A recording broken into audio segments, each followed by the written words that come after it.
안녕하세요. 환장우쌤의 나합격 환경기능사 5번째 시간입니다. 이번 강의는 파트 3 폐수 처리 중 챕터 1 수질오염 계론에 대해서 배워보도록 할게요.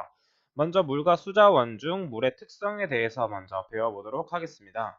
물은 산소 원자 하나와 수소 원자 2개로 결합되어 있는 상태이며 산소와 수소가 결합되어 있는 상태를 수소 결합이라고 합니다. 우측의 용어 정리를 한번 보도록 하겠습니다.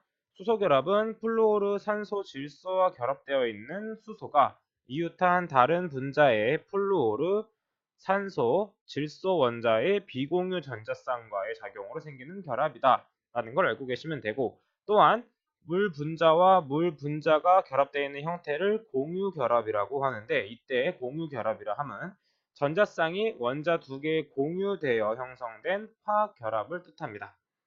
또한 물은 다른 화합물에 비해 비열이 큰 특징이 있으며 극성 분자입니다. 그렇기 때문에 물은 비극성 분자인 기름과는 섞이지 않는 것이죠. 그리고 네 번째, 물의 밀도는 4도씨에서 최대이다 라고 되어 있는데, 물의 밀도 그래프를 한번 보도록 할게요. 밀도 그래프를 보도록 하면 이렇게 이런 식으로 나와 있습니다. 지금 최대치를 보이는 쪽의 기온이 4도씨를 뜻하고, 온도가 증가할수록 밀도가 감소하는 경향을 띠고 있습니다. 또한 물은 열에 매우 안정한 화합물이기 때문에 2000도씨에서도 2% 정도밖에 분해가 되지 않고 광합성의 수소 공여체다.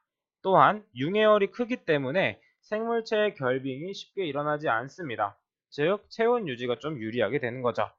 물의 특성은 여기까지 알고 계시면 되고, 다음으로 넘어가 보도록 할게요. 두 번째, 1-2 담수의 분포에 대해서 알아보도록 할게요. 담수의 분포는 해수가 가장 많으며 빙하, 지하수, 지표수, 토양수, 대기, 그리고 여기 하천수 순으로 되어 있습니다.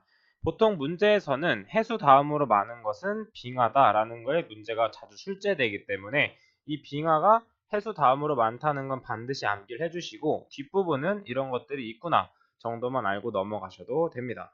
자, 계속해서 수자원에 대해서 보도록 할게요. 수자원은 대표적으로 지표수와 지하수로 볼 수 있습니다.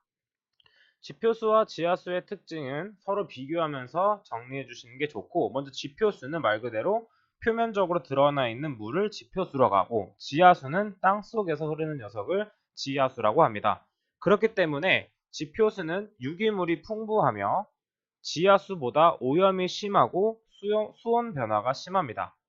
또한 지상에 노출되어 있기 때문에 오염의 우려가 큰 편이죠. 그리고 수질 변동이 비교적으로 심한 편입니다. 지표수에 비해서 지하수의 특징이 더 많이 출제되기 때문에 지하수에 대한 특징들은 반드시 적어놓고 암기를 해주시는 게 좋은데요. 하나씩 한번 짚어보도록 하겠습니다. 자, 먼저 지하수는 땅 속에 흐르기 때문에 유속이 대체로 느린 특징이 있습니다. 또한 이때는 미생물에 의한 생화학적, 화학적 자정작용이 약하게 되죠. 왜 그러냐면 미생물이 생화학적 작용을 하기 위해서는 산소가 필요한데, 땅속에는 지표에 비해서 산소가 적기 때문에 이 자정작용이 약합니다. 또한 국지적인 환경 조건의 영향이 크다. 이 부분에 대한 문제가 많이 출제되고 있어요. 그래서 지하수는 광범위한 게 아니라 국지적인 환경 조건의 영향이 큽니다. 그리고 다섯 번째, 혐기성 세균에 의한 유기물의 분해가 주된 생물작용이다. 세 번째에서 한번 말씀드린 건데, 혐기성은 말 그대로 산소를 좋아하지 않는 녀석이기 때문에 지하수는 상대적으로 산소가 적기 때문에 혐기성 세균에 의한 유기물의 분해가 주된 생물작용이 됩니다. 그리고 지표수에 비해 염분 함량이 30% 정도 크며 지하수는 경도가 아주 높으며 용해된 광물질을 보다 많이 함유되고 있습니다. 왜 용해된 광물질을 많이 함유하고 있냐면 땅 속에는 마그네슘, 칼슘 등이 존재하기 때문에 이것들이 녹아 내려오기 때문에 지하수에는 용해된 광물질을 보다 많이 함유하고 있죠. 자, 계속해서 다음을 보도록 하겠습니다. 다음 문제 같이 풀어보도록 할게요. 지하수의 특성으로 틀린 것은 어느 것인가? 1번 광화학 반응 및 호기성 세균에 의한 유기물 분해가 주를 이룬다 되어 있는데, 지하수는 지표수에 비해서 산소가 적기 때문에 호기성 세균이 아닌 혐기성 세균이 유기물 분해가 주를 이룹니다. 되셨나요? 자, 그러면 첫 번째 해수에 대해서 알아보도록 할게요. 해수는 마찬가지로 출제가 아주 자주 되기 때문에 해수에 대한 특징들은 반드시 암기를 하셔야 됩니다. 자, 이 해수에 대한 특징은 암기법을 통해서 한번 외워보도록 할게요. 어떤 외국인이 이런 제안을 합니다. 회를 막 사놓으면 빨리 먹어야 됩니다. 몇 분 동안 먹어야 되냐면 35분 안에 먹어야 되는 거예요. 그거를 너는 넌 알고 있니? 이렇게 외워주시면 됩니다.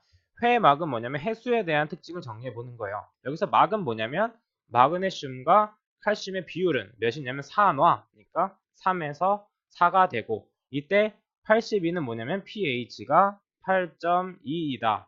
그리고 35분은 뭐냐면 35 퍼밀의 염분을 함유하고 있다. 여기 나와 있죠? 강전해질로 1리터당 35g은 35%밀과 같습니다.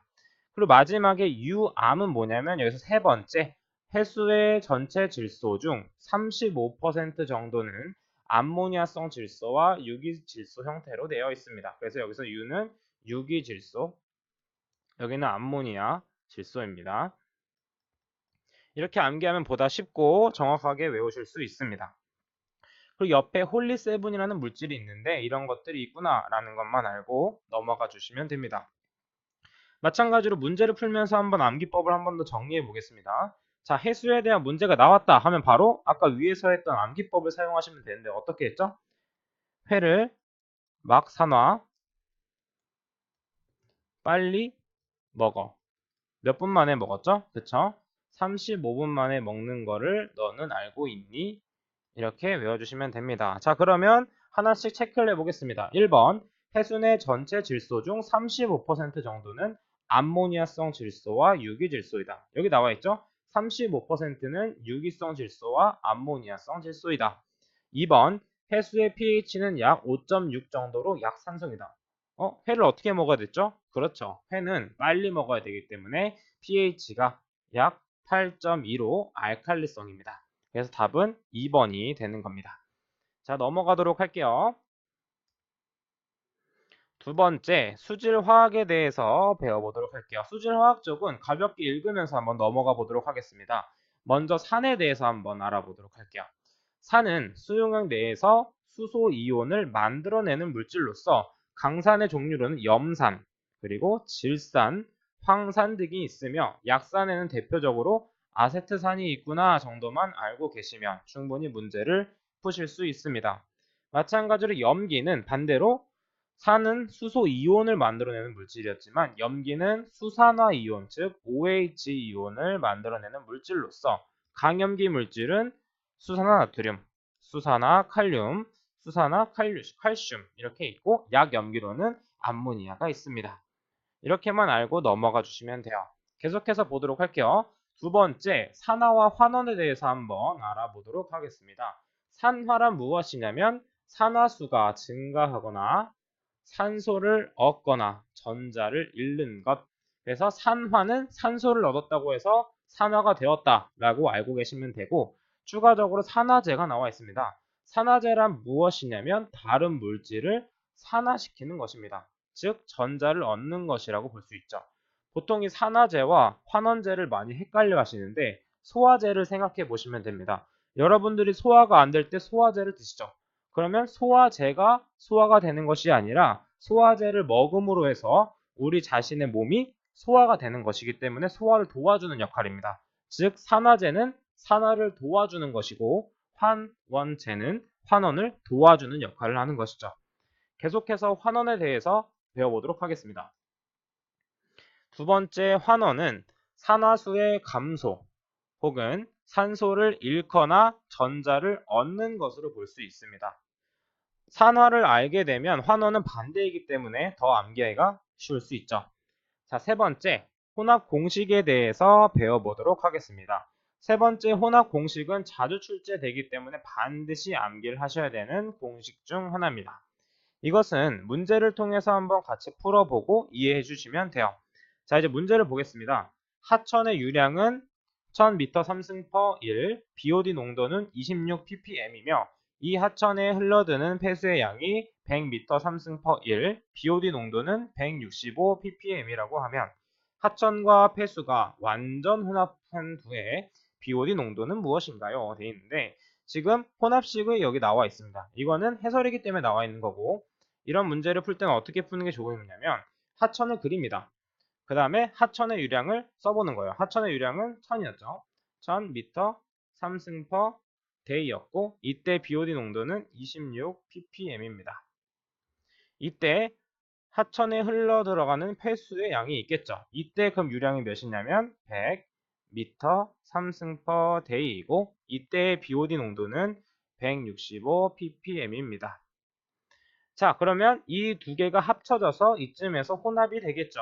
그래서 혼합식에 바로 대입을 하면 1000 플러스 100분의 26 곱하기 1000 플러스 165 곱하기 100을 하면 38.6364 ppm이 돼서 약 1번과 같은 답이 나오게 됩니다.